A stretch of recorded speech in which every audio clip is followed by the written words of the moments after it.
Hello there, children. Today, or when you're watching this video, we are going to work on some of the review for Chapter 4.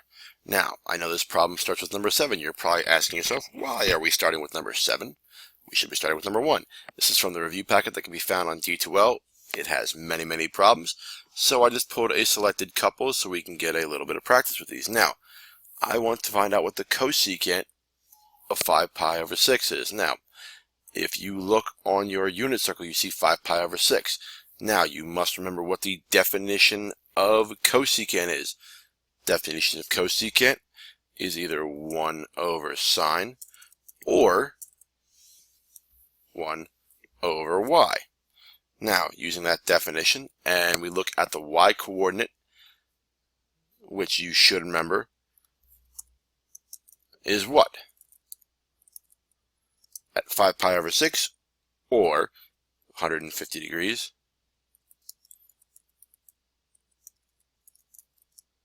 is 1/2.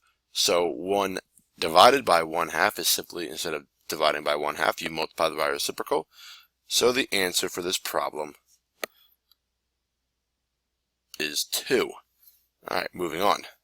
Now the next problem is the tangent of negative 2 theta. As you look at your unit circle, well, guess what? There really isn't a tangent of negative 2 theta. However, the tangent of negative 2, that would be going in a clockwise rotation. We figure out the tangent of negative 2 theta is the same as the tangent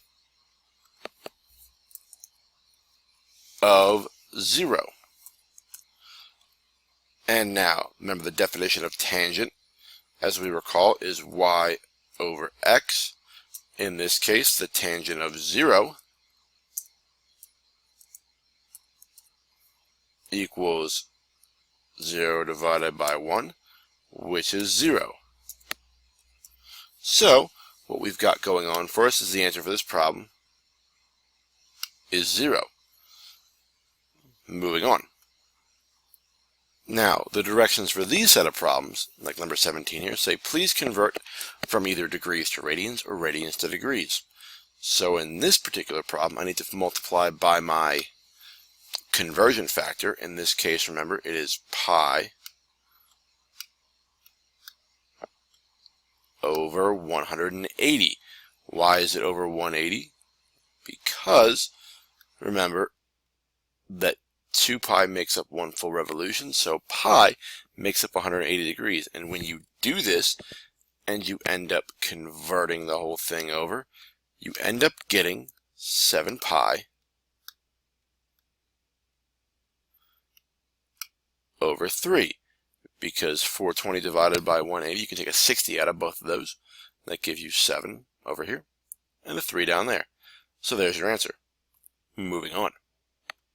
Now in this particular problem, again, we multiply by our conversion factor.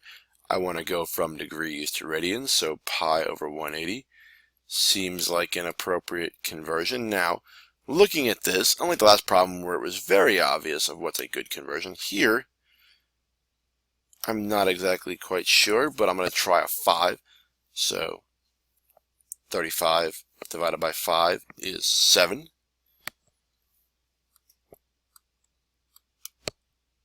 Now it looks like a greater than sign, and 180 divided by 5, let me do the math, that's a 36. Now, can I reduce this any further? No. So if you're not sure about your answer, what you can always do is reduce it and then look and see, can I go any further? Now it would be great, and there's my answer, it would be great if you can go quicker through it, but if you don't see that immediately, you can just take piece by piece by piece. It might take you longer, it might not be the most efficient way to do it, but it will get you where you need to go. Now in this particular problem, looking at the diagram, I want to know what that missing angle is right there. Well, unfortunately for us, it's not exactly our usual right triangle where you have something in the corner. See if I can draw one here. Boom.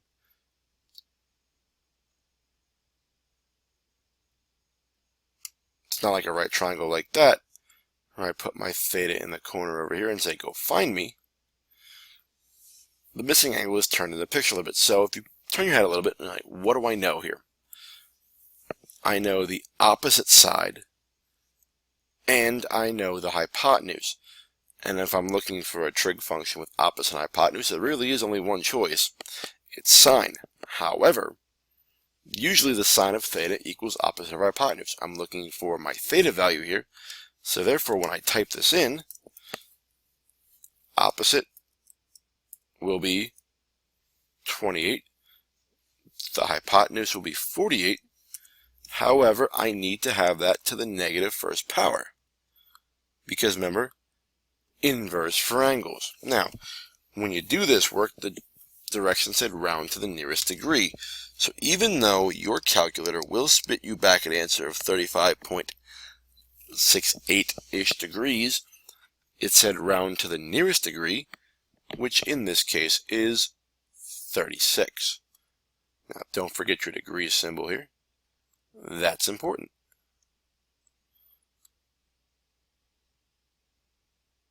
There's your answer. So again, it's all about your perspective in these problems. Now, the next set of problems here said find a positive and negative coterminal angle. Remember, coterminal means it starts and ends at the same spot. So if you spin around in a circle 360 degrees and you're facing a wall, you spin around 360, you're still going to be facing that wall again. You might be a little bit dizzier, and you can do it again and again and again and again and again, and get dizzier and dizzier and dizzier, but you'll still be facing the same wall. So what I'm going to do here is I can wind this up or unwind it by adding or subtracting 360. So I take negative 410 plus 360. That gets me negative 50. That's a negative coterminal angle. Now I could do that further. I could say, all right, you know what, negative 50. I'm going to add another 360 to you, and I'm going to get 310. Guess what? Both of those are coterminal. One little degree symbol here. That looks like a 6. Both are coterminal, thus they would work. Now, these are not the only answers you could have. You could have subtracted 360 from this and got negative 760. That would have been a negative coterminal angle. You could have added 360 to this value right here. That would have given you 670. A positive coterminal angle. There are an infinite number of answers you can give here. These are just two possible ones that work. What some people do is they add or subtract 360 from that number and hope one's positive, one's negative. That's fine. In this case, though, the addition of 360 didn't give me the positive, so I must go further. So people just take that negative 50 to be their negative angle. Not necessarily wrong. Moving on. Now, in this particular problem, what they're asking me to do is, hey, I want to find all 6 trig functions based on this particular angle here. Now, as you probably guessed, you go, hey, wait a minute, 13 pi over 4 isn't on my unit circle, but what I can do, remember, it's too big. I can subtract 2 pi from this because, remember, we talked about coterminal earlier. I am able to unwind my unit circle, spin it around again. So when doing this, you need a common denominator. That's 8 pi over 4. And here you get 5 pi over 4, because 13 minus 8 is 5. So 5 pi over 4. So I look at my unit circle to find these particular values. The sine of 5 pi over 4, well, that is negative root 2 over 2. The cosine at that value, also negative root 2 over 2. And the tangent value is 1. So you get something divided by itself, which means the cotangent value, also 1, which is wonderful. Now, for these two, remember they're reciprocals, so you take the reciprocal of this, which isn't a big deal. That becomes 2 over root 2. It's negative, but I have to rationalize it, which ends up giving me this result. Square root of negative 2. Now, what I've got to realize is, since sine and cosine are the same thing here, that will help me figure out secant. You now have the ability to go through this review in great detail. We will go over plenty of them in class. The basic key is online for you as well, the same part of the file. So come in with questions to class and we will answer them together. Oh, happy days are here again.